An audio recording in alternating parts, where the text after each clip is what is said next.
Hello and welcome to this presentation on seasonal affective disorder. My name is Linda Burgess. I am a registered psychologist with Virtuous Circle Counseling here in Calgary. So in this presentation, we will be talking a bit about what seasonal affective disorder is, what it looks like in different people, what some of the symptoms are, the different types. We'll look a little bit deeper into depression and just get a bit of an understanding on that. Look at some treatment options and, when to get help. So I thank you for joining this presentation and viewing it, and I hope that it's informative and that you learn something new. So, what is seasonal affective disorder, or SAD? And the SAD is the acronym for seasonal affective disorder, and I will use the terms interchangeably throughout this presentation. So, seasonal affective disorder is a form of depression that is linked to seasonal changes. It usually starts and ends every year at similar times. And for most symptoms begin in the fall months and carry on into the winter. And there, of course, can be some variation. Some people might have a different start time. Some people might have the seasonal affective disorder begin maybe early fall, maybe early October. It might not start until halfway through the winter. There's a spectrum of variations for seasonal affective disorder, but just in general, this is the timeline usually beginning in the fall months and carrying on into the and symptoms usually resolve during the spring and summer.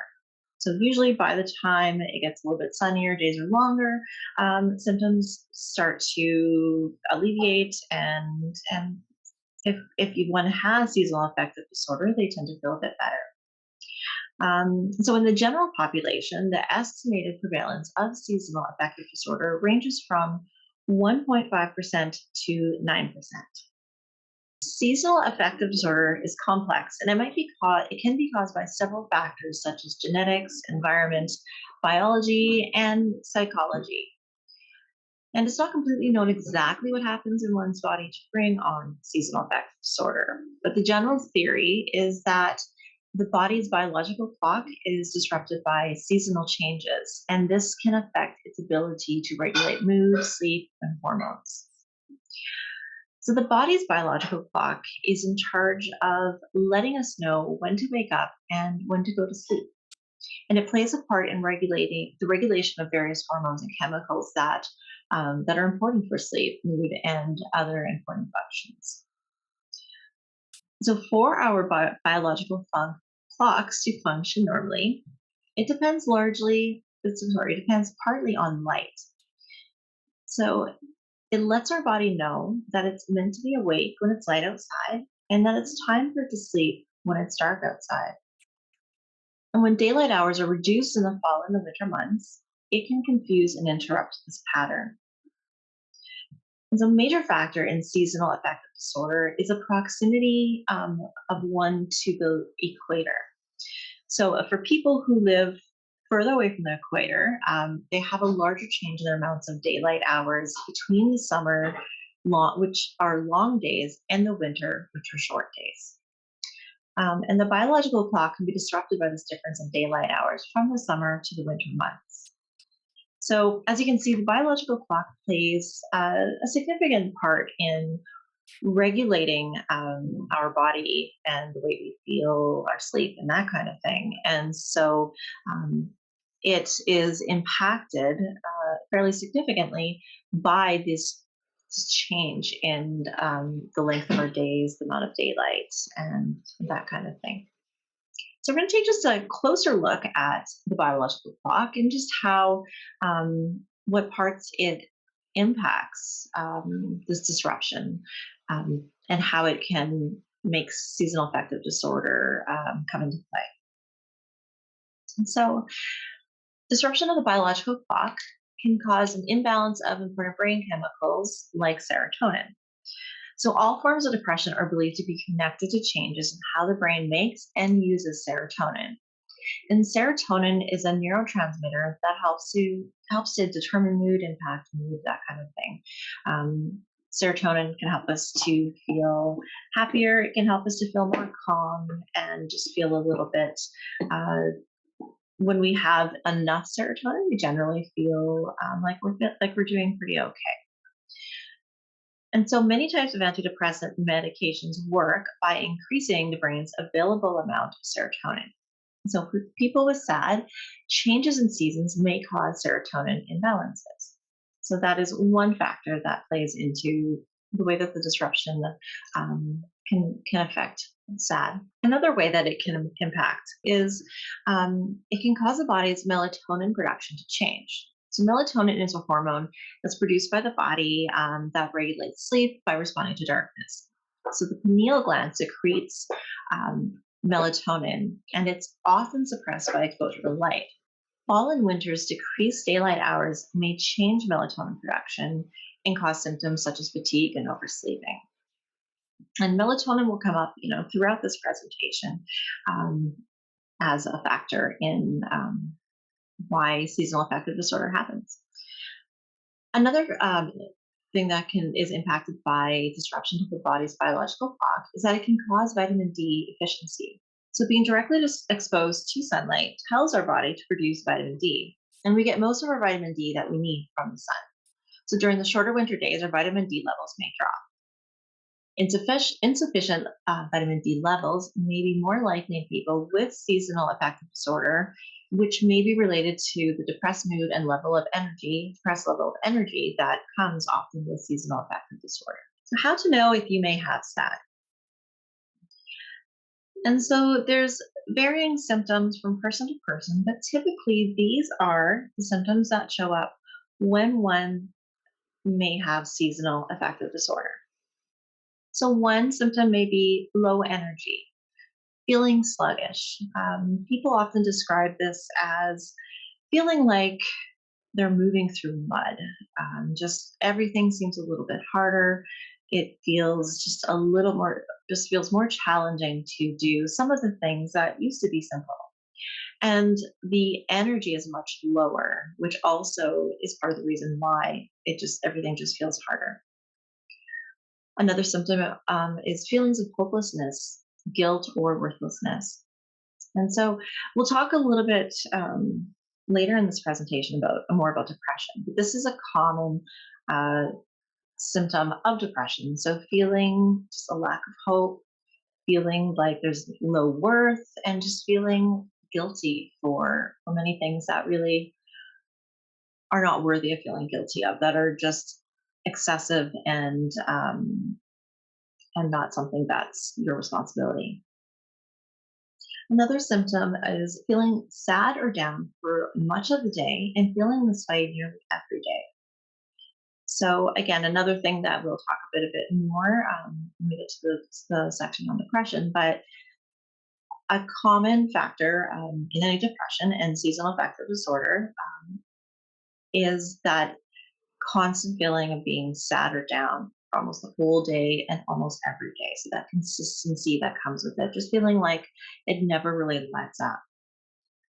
Another symptom is being no longer interested in or enjoying activities that you once enjoyed. And this is again another one that shows up a lot in all kinds of depression.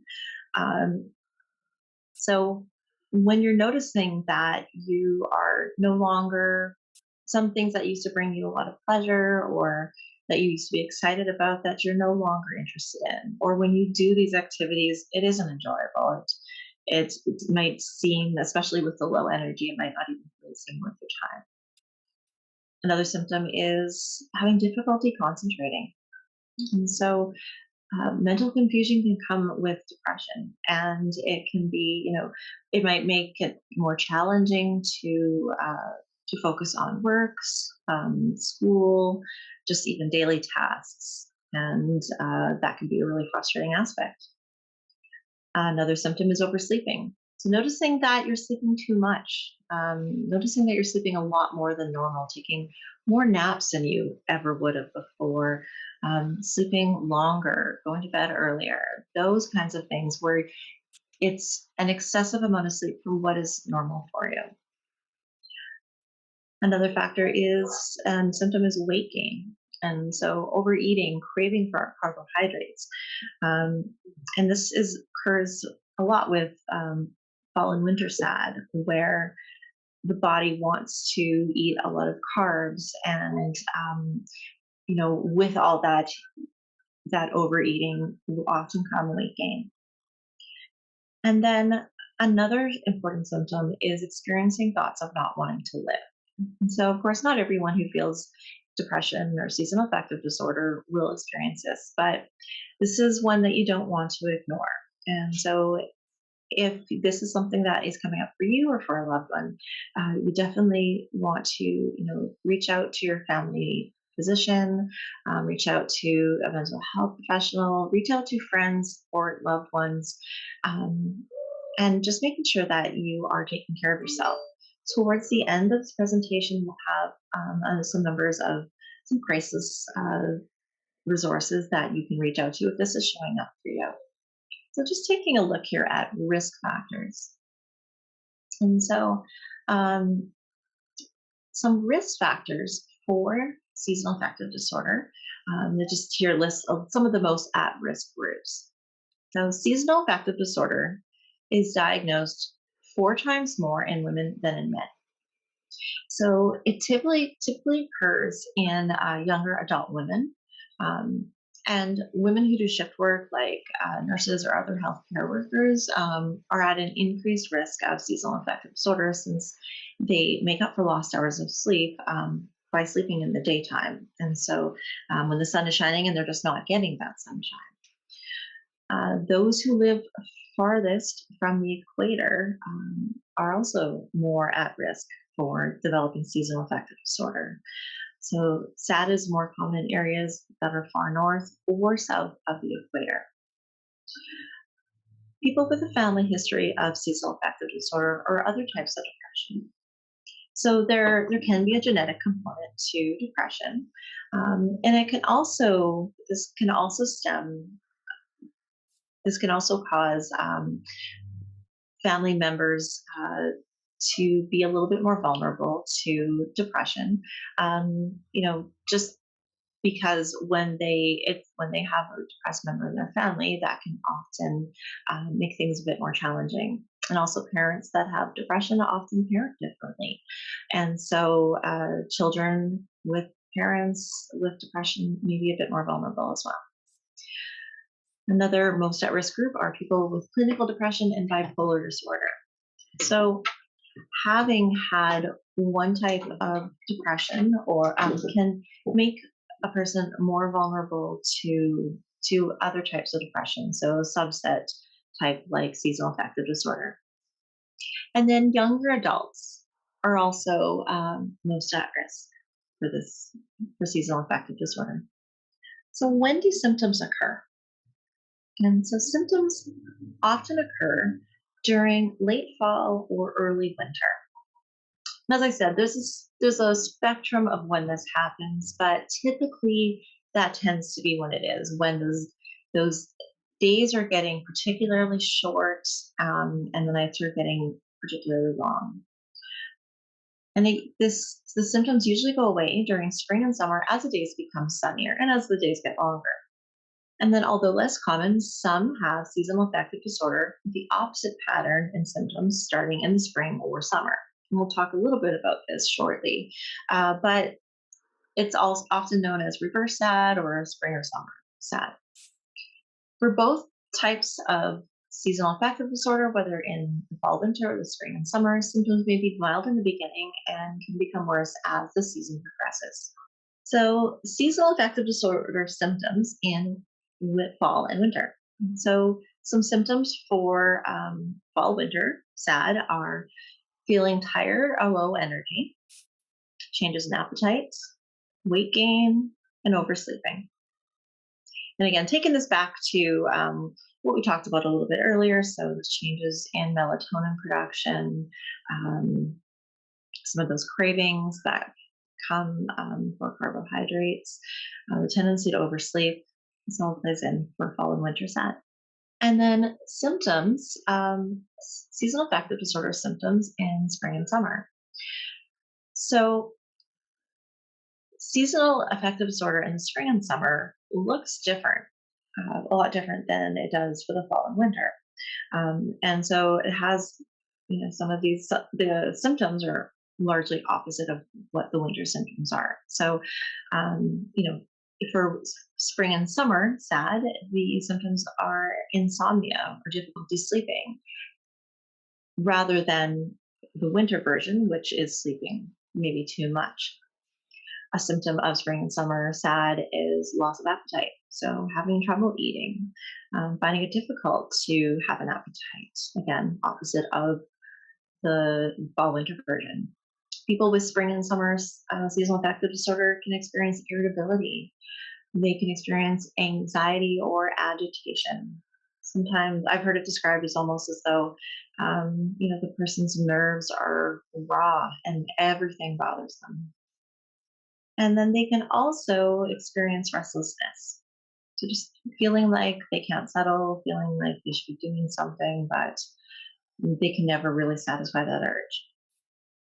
And so, this is, as we've mentioned, this is a lesser known version of seasonal affective disorder, but it's an important one to keep in mind because I've had friends and clients that have had this, and it can feel really confusing as to why they are experiencing difficulties like this in the summer. And it almost can add an element of uh, confusion and shame, like what's wrong with me? Why am I feeling this way? I had one person describe it to me as, she was feeling, it was a summertime and feeling as though um, this was a time where she should be enjoying herself, and she couldn't, and this made it even harder. Oftentimes children will feel this in the summer months when maybe summer isn't that great for them, whether it's just factors of, their family situation or this having the seasonal affective disorder come on. And it can be really difficult to experience the summer when it's not enjoyable. It can be difficult when they know that they're going to be returning to school in the fall, wanting to know what they did, and they really can't answer that in the way that they would like to. And with this version of seasonal affective disorder, oftentimes, whereas in the fall and winter version, the sunshine is a relief and it's something that helps people to feel better. With this version of it, the sunshine can actually make it seem even harder. So, just a little bit of information on that in case you've ever experienced it or if you ever do. And so, how is seasonal affective disorder different from depression? So, seasonal affective disorder is a specific subtype of major depression that comes on and often reoccurs during certain seasons of the year. It usually occurs in the fall and winter months, but can also happen in spring and summer. And it's brought on by changes in natural sunlight. So, seasonal affective disorder is a type of depression. It's just a little bit more specific to the seasons and the timing of it. So at this point, we're going to just delve a little bit deeper into depression, just to get a little bit of an understanding about depression and what it's about. So, major depressive disorder, also referred to as MDD, is characterized by constant feelings of sadness and hopelessness, as well as a loss of interest in activities that were once previously enjoyed. And so, again, just like as we talked about the fall and winter version of seasonal affective disorder, there's this loss. Depression in general has this feelings of hopelessness and loss of interest in these previously enjoyable things. And depression can also come with physical symptoms like digestive problems or chronic pain. And there can be a true physical component to depression where there are actual physical aches and pains, and sometimes they're really confusing because it's seen as a mental health disorder. There are definitely physical symptoms, and so the chronic pain can make it even harder to do some of these things that would actually help them to feel better. And so we won't spend a ton of time in this section, but I wanted to include this just to give a bit of deeper insight into how depression is um, identified by mental health professionals and medical professionals. So this isn't meant for, to diagnose you. This isn't meant to confirm one way or another if you have depression or seasonal depression or any kind. It's just to give a bit of insight into some of the symptoms and just how how they need to show up in order to be classified as depression. And so the DSM-5 is the Diagnostic Statistical Manual, fifth of edition, that is used by medical and mental health professionals to identify when there are identify symptoms that might meet the criteria for certain mental health disorders, and it's used to just to gain a little bit of understanding as well about the disorders. So so to begin, in order for this depression to be considered, there needs to be 5 or more symptoms over the same 2-week period, with at least one symptom being depressed mood or loss of pleasure or interest. So those 2 factors are really important for determining if it's depression. The depressed mood needs to last most of the day, nearly every day. There needs to be a pronounced diminished interest or pleasure for all or almost all activities most of the day and nearly every day. Now, significant weight loss when not dieting, or weight gain, or a decrease or increase in appetite nearly every day. A reduction of thought and physical movement that is observable by others. So not only subjective feelings of moving slower and being restless that one might feel on their own, but symptoms that others can see and observe. And this is also an important one because sometimes people will wonder, is this just in my head? Is this, am I actually not feeling this bad? And so it's important to, talk to other people and see if they've noticed it. And oftentimes people will point out that their loved one is different, that they are, again, having trouble concentrating, that they're just not nearly as active as they used to be. Energy loss or fatigue almost every day is also a element that shows up when one is depressed. So again, that feeling of moving through mud, feeling like everything is just a little bit harder than it used to be, or sometimes a lot harder. Feelings of worthlessness or extreme or disproportionate guilt almost every day. Indecisiveness or reduced ability to think or concentrate nearly every day. And again, you'll notice that nearly every day shows up regularly in this criteria. And so there may be times that there's an odd day that maybe you don't feel this way, but in order, for this to likely be depression, it's usually something that shows up regularly and fairly predictably. Reoccurring thoughts of death or suicide without a detailed plan, or a suicide attempt, or a detailed plan for committing suicide. So again, having these serious thoughts about not wanting to be here, but wanting to end one's life. And again, we'll have some information at the end about crisis support. And again, if you are feeling this way, just another reminder to reach out for help so that you can, get started feeling better sooner. So for a diagnosis of depression, symptoms have to cause clinically significant impairment or distress in occupational, social, or other significant areas of functioning. And this is in the absence of substance abuse or another medical condition. So these cannot be, another substance abuse or another medical condition cannot be the reason for the symptoms. Sometimes other disorders, or whether physical or mental health related, can look like depression, but aren't depression. And so it's important to rule that out. And so this is why, talking to your doctor can help you to identify what's happening.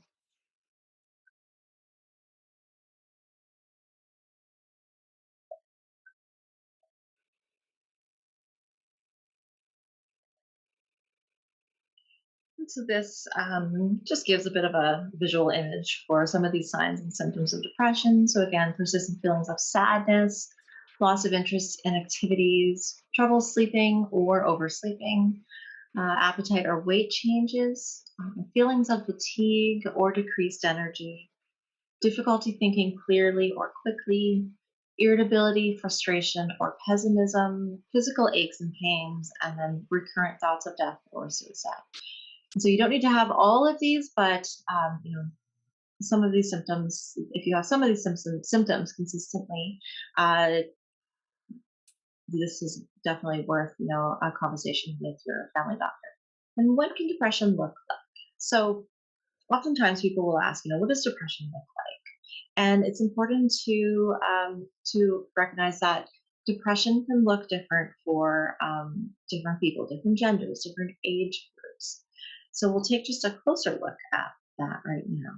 So for women, women are more likely to focus on, think about or worry about negative feelings, so also known as ruminating. So women are more likely to really have a hard time letting go of some of these negative thoughts or these feelings. Um, they may have sudden periods of crying. Women may use negative self-talk. So negative self-talk is it's like that internal dialogue that we often have, going on in our mind all the time. Um, and the negative version of it is, of course, some of these words like "I'm not good enough," "I always do that," "that was dumb of me," things like that. And it often flies under the radar, but it has a big impact on us. And so that's that self-talk in our head, and then oftentimes people will actually say this out loud as well. So in conversations, just really um, having just a negative image of themselves. Women may blame themselves or feel guilt. So this may be just in this period of time of depression, they might be more hypersensitive to feelings of guilt, take responsibility for things that aren't their doing. And they can also have these emotions regarding their depression. So women can be really hard on themselves about having depression in the first place. Um, and then women are more likely to have depression and anxiety disorder at the same time. And so oftentimes, mental health disorders will come with more than one. And so we call that comorbidity, so having more than one at the same time. And so women are more likely to have depression and anxiety disorder. So that might be eating disorder, obsessive compulsive disorder, or panic disorder, just for examples, along with depression. And so for men, depression shows up for men in different ways. So men are more likely to have apathy. They're more likely to just kind of feel like they don't really care one way or another. Just seeming like they don't have an opinion on things, just feeling really, just kind of not feeling strongly about anything when they have depression. For men, anger is often the way that depression shows up. So we use in counseling, we often use the analogy of an iceberg. We call it the anger iceberg. And so at the top of the iceberg, so if you have an iceberg in the ocean, the top of the iceberg is the part that you see, and it looks really big, but underneath it all, it's way, way, way bigger. And there's a lot more going on. So for this comparison, what the top tip of the iceberg that you see for anger for men often is anger. That's what we see. That's what it seems like it is. But if you go deeper, you go underneath that surface, you will often see that there's a lot more going on, a lot more other emotions that are showing up. And so that can be sadness, it can be guilt, shame, feeling worthless, it can be um, being anxious, insecure, scared, lots of other things. Irritability is a way that depression can look for men. So just having really low patience, feeling like everything is upsetting. Men are more likely to use escapist behavior. So kind of avoidant behavior. Spending more, an example we use here is just spending more time playing video games. So maybe secluding themselves in the room or in the basement. And not, of course, not everyone who plays video games is depressed. In fact, lots and lots of people play it and they love it and feel great. It's more of that change in the behavior. Another example might be just spending more time at the office, just staying at the office longer than they normally would.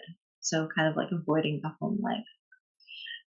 Another example or another way that depression can show up is through reckless behavior.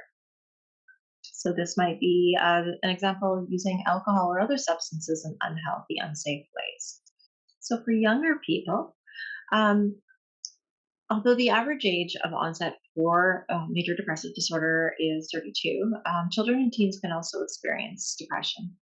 Um, and these symptoms may show through poor school performance. So for young people, it might be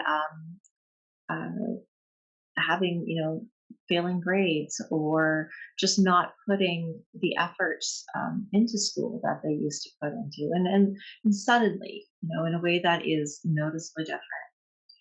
It can show up as social withdrawal. So kids or teens with uh, depression may stop spending time with friends that they used to really enjoy. They might no longer want to do extracurricular activities. They might want to spend more time alone or spend more time just locked away in their room. Oversensitivity can be a way that depression shows up for children and teens. So feeling just really sensitive to everything, might maybe feeling everything that's said to them that they're feeling upset about it, or just not being able to handle some tougher situations that they previously would have been able to. Another way that it shows up is through persistent physical complaints like stomach aches or headaches. And this one is especially true for younger kids, I find. For depression, anxiety, many mental health disorders, it can really reveal itself physically before it can be apparent in a mental health capacity. And then it can also show up as feelings of despair and incompetence. So kids and teens might feel like everything they do is wrong or that it's their fault, that they can't do anything right, just feeling really hopeless. And so depression can look different in older adults as well. So instead of sadness, for older adults, physical complaints such as aches and pains, worsening headaches are frequently the main symptom. Um, they may have trouble sleeping. They may find that they're having low motivation. Their hygiene or personal care may be lacking. They may have a fixation on death, or and that can be a sign of depression for older adults. And so this age group is frequently untreated or misdiagnosed for depression, and so largely because some of these symptoms um, may be mistaken for other disorders. So the example here is, Alzheimer's. So Alzheimer's disease may be assumed when confusion or memory problems are actually caused by depression. And so often, there's a lot of times the focus will be on the physical complaints um, rather than the underlying feeling of sadness that are coming with it. Sometimes as people age, their sleeping patterns change, and so oftentimes that can just be assumed as natural part of aging.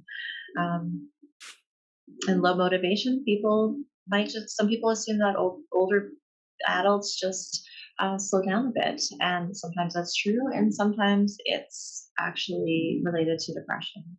So it's always important to always look at the whole picture when deciding what's happening for someone.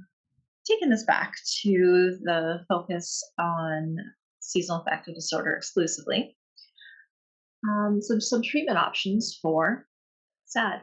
And there's a little list here. We'll just delve a little bit deeper into this in these next few slides. So, light therapy is one treatment option, and it's usually the first line of treatment for SAD that occurs in the winter.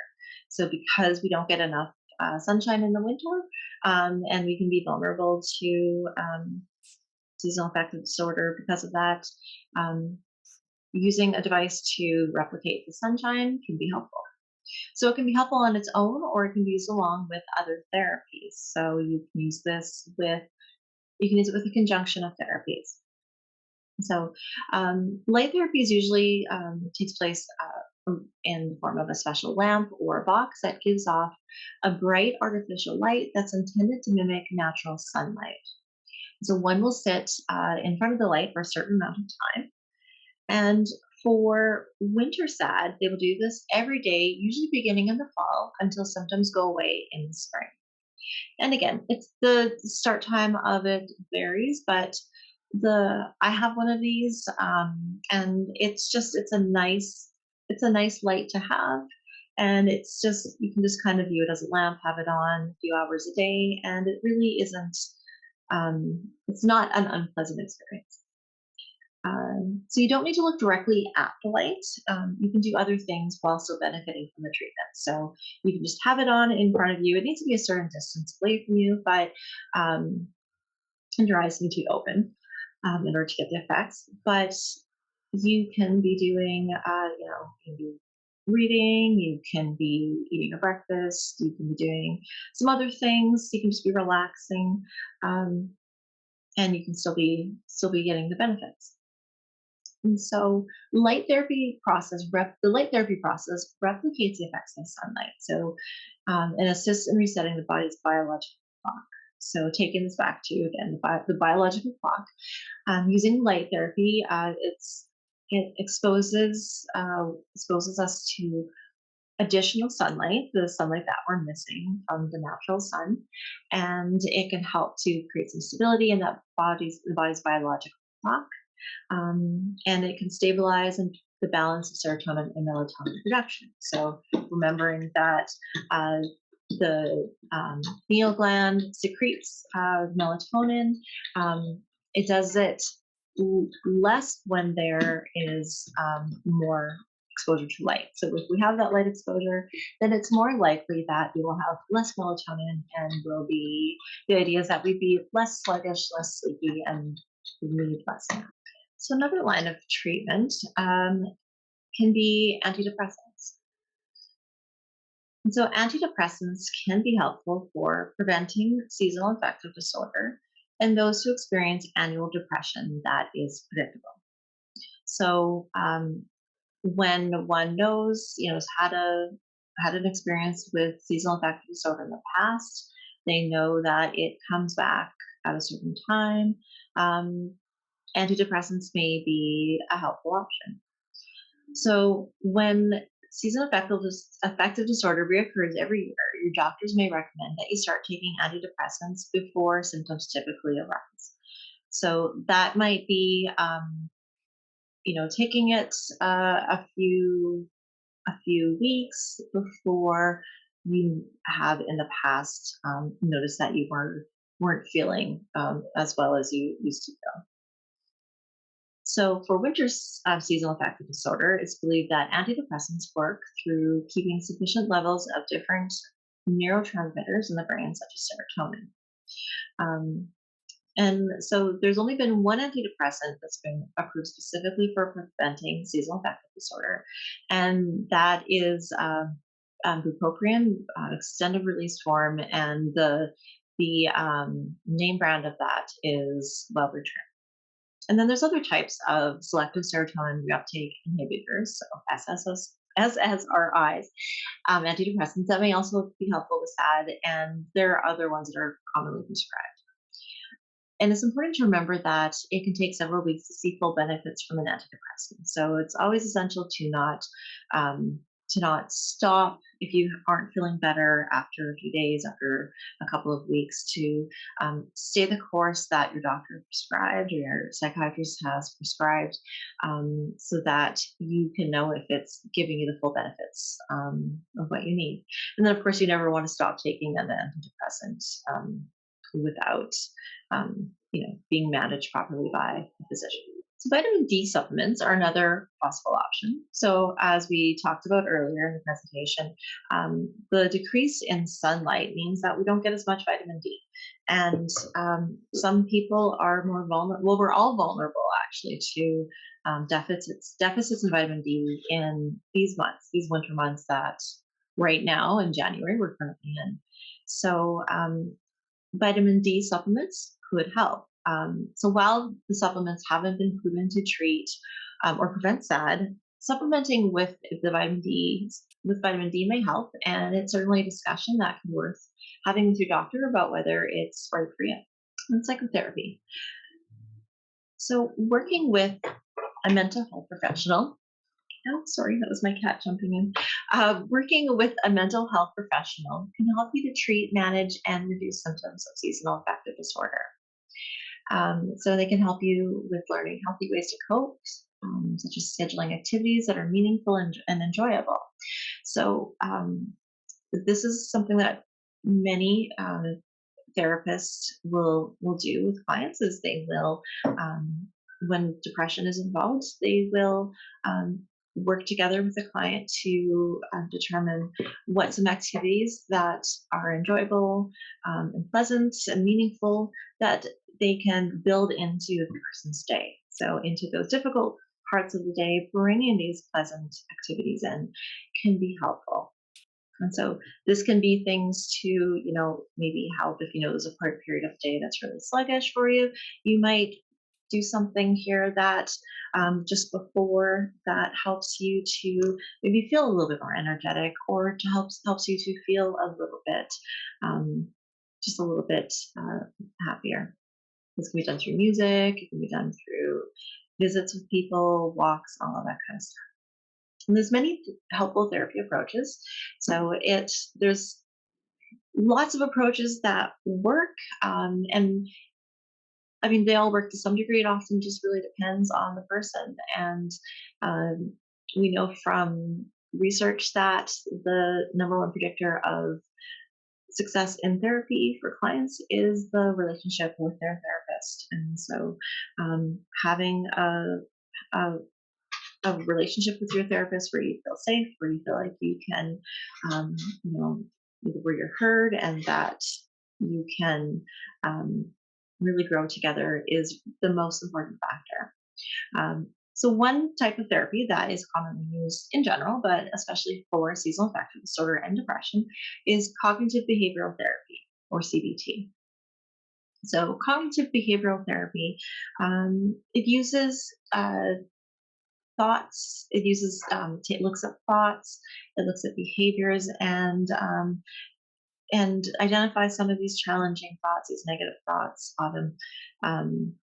that we mentioned earlier, automatic thoughts. These are thoughts that just kind of show up without even really trying, and they're usually negative ones. That's kind of how our brains are sometimes.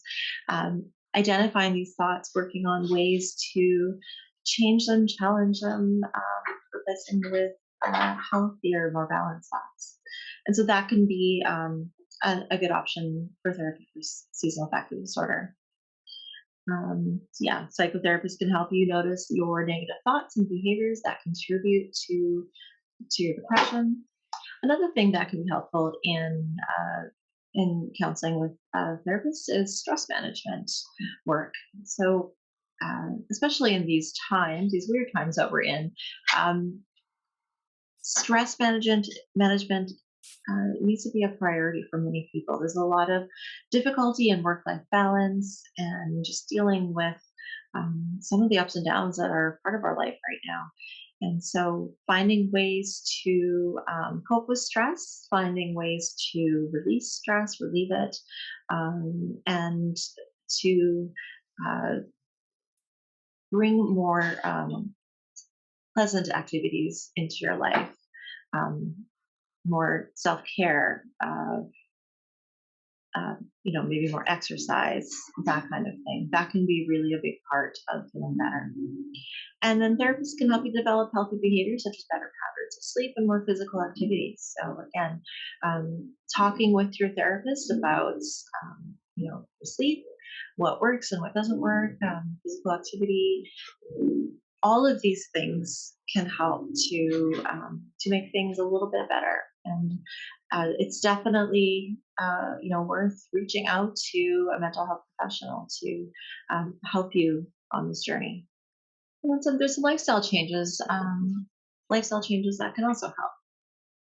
So, creating a sunnier and brighter home for your office can be helpful. Opening your blinds, bringing more sunshine into the windows. If there's any trees or branches that are blocking, some nice doses of sunlight, maybe trimming those down.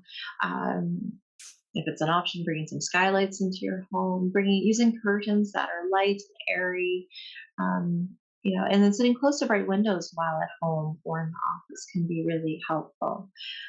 So just even for my office here, I have it set up so that I have myself facing a big sunny window so that I can get as much sunshine as I can, especially in these winter months.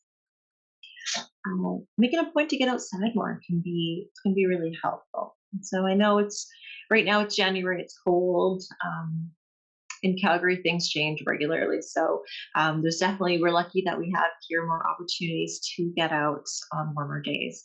But even on the cooler days, even just a 5-minute brisk walk around the block, putting on all those clothes to be warm, can really make a difference in mood. You get some sunshine, and just some of that fresh air. And so on nicer days, maybe long walks, maybe sitting outside on a bench. Again, it's January, so maybe not quite so much, but we might get lucky and have some times where we can do that. Even on cold or cloudy days, outdoor light can help.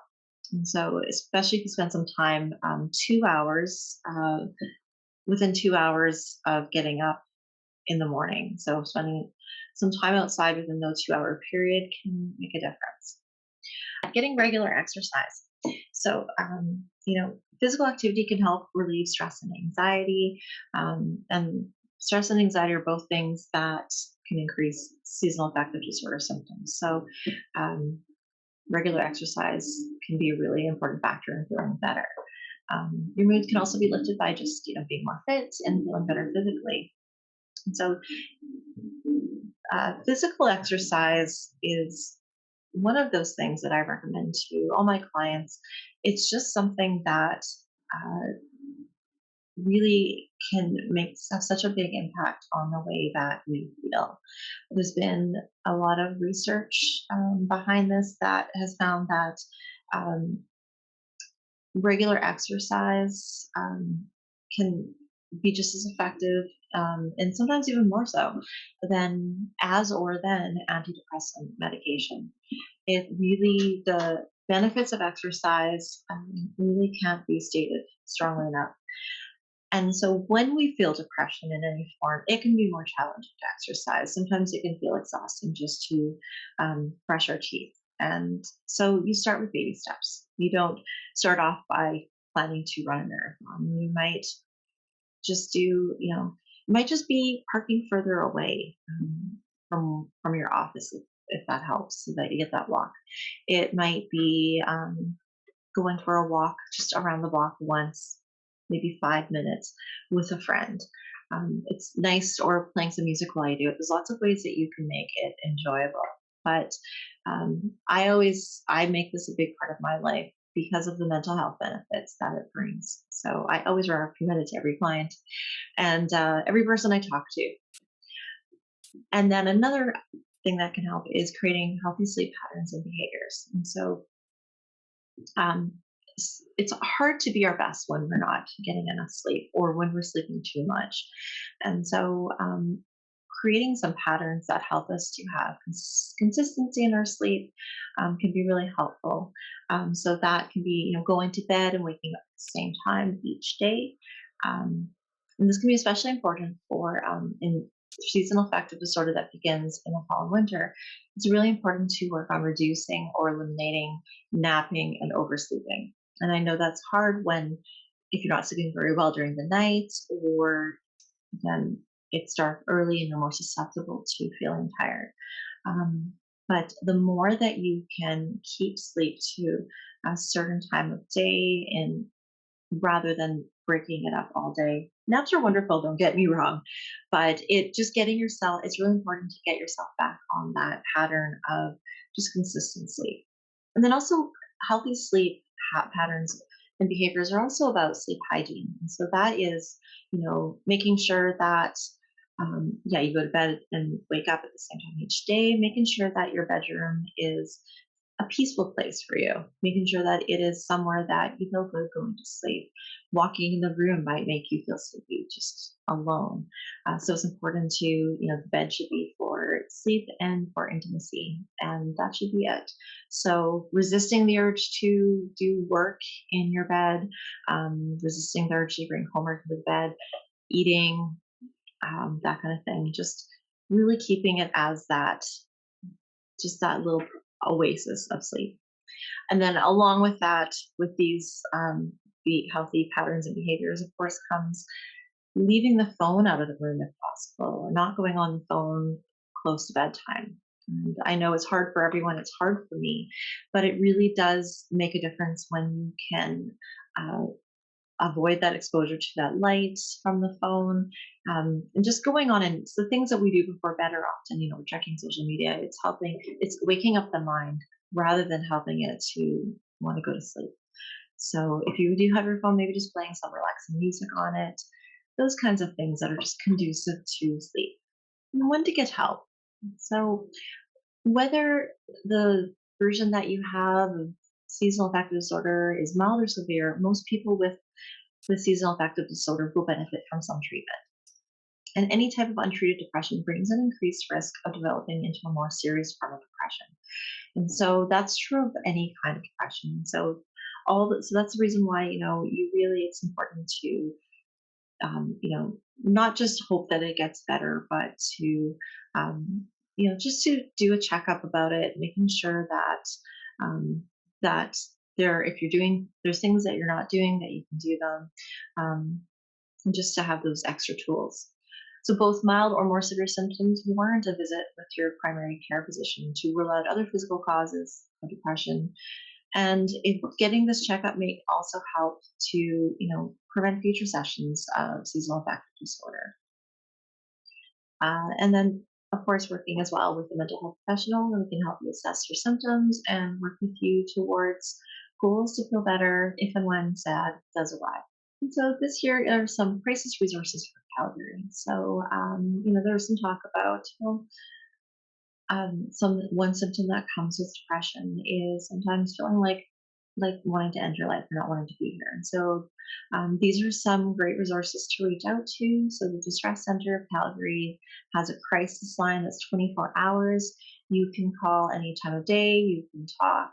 They will help you find some resources for support. Um, and so they can recommend other counseling opportunities. They can recommend, maybe if it's feeling severe, if you need to maybe go to the hospital. So yeah, the number there is 403-266-HELP or 4357. And then Woods Homes is another option for just for getting some support. There's a toll-free line there. It's 24 hours of crisis line.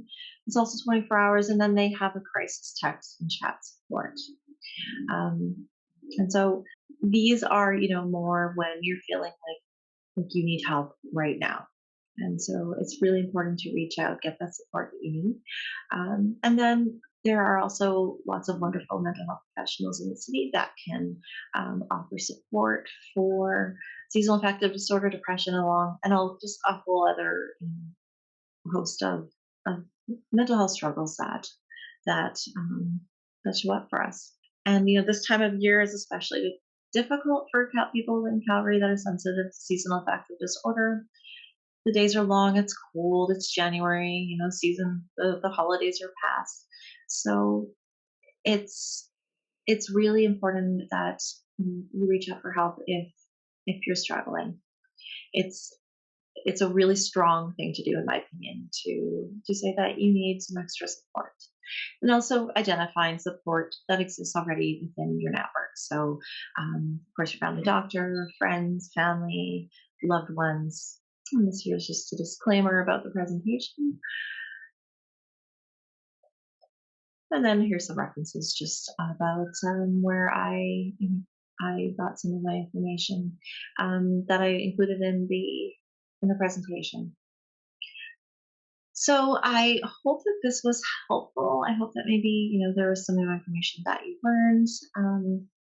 If you are experiencing symptoms of seasonal affective disorder or any kind of depression, please know that you're not alone. This is, a lot of people experience this. There are so many support set up in the city to help you, and it's definitely, if you are feeling like it's becoming a problem, it's definitely a good indicator to reach out for some support. So yes, thank you so much for viewing this presentation, and please take care of yourself and have a wonderful day.